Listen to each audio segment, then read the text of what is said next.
How to write summary in exam. Exam में summary आपने कैसे लिखनी है। 99% स्टूडेंट्स को ये बात पता ही नहीं होती है कि यार समरी राइटिंग होती क्या है, उसको लिखना कैसे है। तो सारे के सारे यहाँ के कंफ्यूज हो जाते हैं और इसकी वजह से बड़ा सा अंडा लेके वापस घर में आ जाते हैं। तो आज की वीडियो में मैं आपको ये बताने वाला हूँ कि समरी राइटिंग होती क्या है और उसको लिखना कैसे, और कौन से ऐसी ट्रिक्स हैं जिसके ज़रिए आप समरी राइटिंग को बहुत ही ज़्यादा ईजीली आसानी के साथ आप कर पाएंगे। फर्स्ट ईयर में भी सवाल आता है, 9 में भी आता है, 10 में भी आता है, सेकंड ईयर में भी। तो ये बहुत ही ज़्यादा इंपॉर्टेंट है फर्स्ट ईयर वालों के लिए खुसूसी तौर पर, और बाकी क्लासेस के लिए भी ये बहुत ही ज़्यादा इंपॉर्टेंट टॉपिक होने जा रहा है समरी राइटिंग।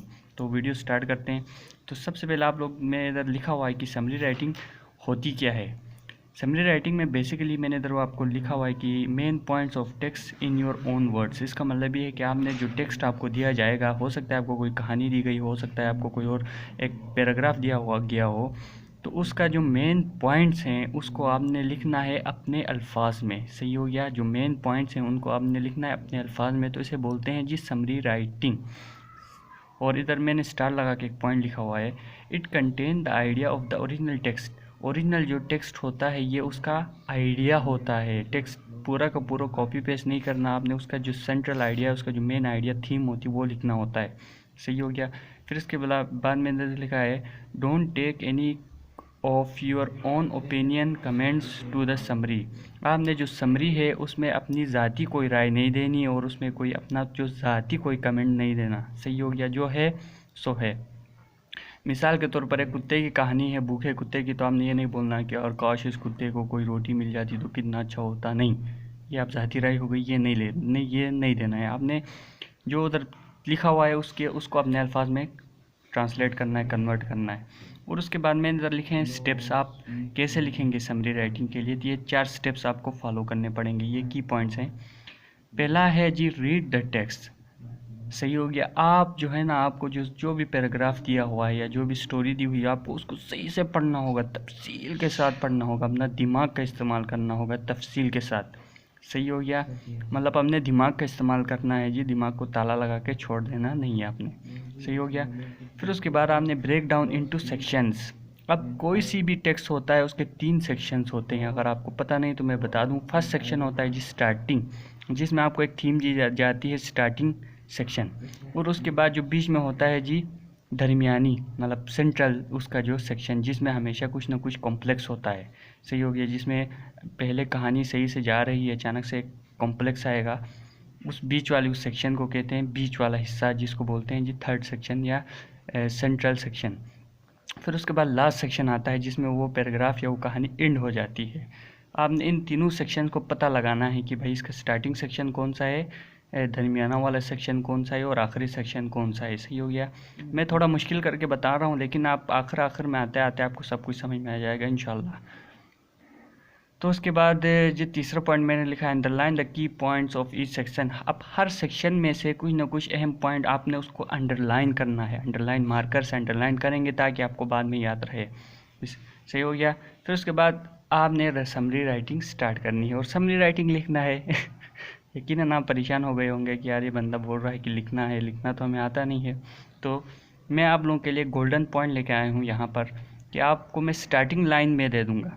स्टार्टिंग लाइन, अगर आपको कोई स्टोरी दी हुई है समरी में, तो आप स्टार्ट इस तरह करेंगे, this is a beautiful story of a girl. अगर किसी लड़की की कहानी है तो it is a beautiful story of a girl. अगर कोई कुत्ते की कहानी है तो it's a beautiful story of a dog, it is a beautiful story of इकलान फिस्तान वगैरह वगैरह।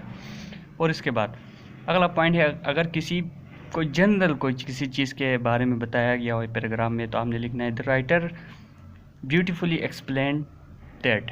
राइटर ने बहुत खूबसूरती से ये बयान किया है। फिर स्टार्ट हो जाओ आगे। और उसके बाद थर्ड जो है ना, the text is about this, the text is about. और इस तरह भी आप स्टार्ट कर सकते हैं। अगर कहानी के अलावा जनरल में कोई और दिया हुआ है, तो ये दोनों पॉइंट्स है जनरल के लिए। जनरल कोई अगर आपको पैराग्राफ दिया है, ये ऊपर वाला कोई कहानी दी है, तो उसको इस तरह लिखना है। ये दूसरा और तीसरा ये जनरल के लिए। सही हो गया। और उसके बाद कभी कभी ये भी पूछा जाता है कि आपने क्या करना है, गिव टाइटल दे दो। टाइटल दे दो भी बोलते हैं, तो उस टाइम पे आपने अकॉर्डिंग टू द स्टोरी एक टाइटल भी देना होता है। मिसाल के ऊपर स्टोरी में अगर किसी किसान की मेहनत के बारे में बताया गया है, तो द हार्ड वर्किंग फार्मर लिख सकते हैं। या आप फार्मर हीडिंग लगा सकते हैं। सही हो गया। अगर किसी कुत्ते की कहानी दी हुई है तो हंग्री डॉग ही आप उसका टाइटल लगा सकते हैं। अगर बुक्स के बारे में बताया हुआ है, बुक्स हमें पढ़नी चाहिए ये वो, तो आप टाइटल दे सकते हो बुक्स, या प्रिंट मीडिया दे सकते हो। अगर आपको ये एजुकेशन के हवाले से कुछ वो दिया हुआ है तो आप उसमें टाइटल दे सकते हो द पेन। सही हो गया। तो अपने दिमाग को इस्तेमाल करना है जी। ये जो समरी राइटिंग होती है ना, इसका मकसद ये होता है कि यार स्टूडेंट की एबिलिटी को चेक करना कि भाई इस स्टूडेंट का दिमाग वाकई में चलता है या ये सिर्फ रट्टा मार के यहाँ तक पहुँचा है।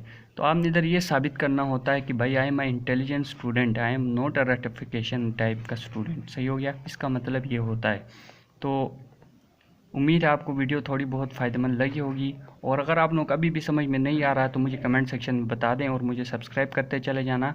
और कोई सा भी आपको प्रॉब्लम आती है तो आप बताएं, या मैं आपके लिए ये भी कर सकता हूँ कि मैं आपके लिए अगली वीडियो में एक समरी खुद से एक टॉपिक सिलेक्ट करके, या टॉपिक आप दे दें उसकी मैं आपको समरी करके बाकायदा समझाऊँगा कि बेटा समरी ऐसे होती है। मतलब मैं आपको स्पून से, चम्मच से खिलाने के लिए भी तैयार हूँ खाना, अगर आप खुद खाना नहीं चाहते तो। नहीं तो ये बेसिकली ये फॉर्मेट है, आप इसकी स्क्रीनशॉट ले सकते हैं अगर क्वालिटी सही आ रही हो तो अल्लाह हाफिज़। मुझे सब्सक्राइब करते चले जाना और बेल आइकन को भी दबाते चले जाना। वीडियो बहुत ही ज़्यादा लंबी हो गई। अल्लाह हाफिज़।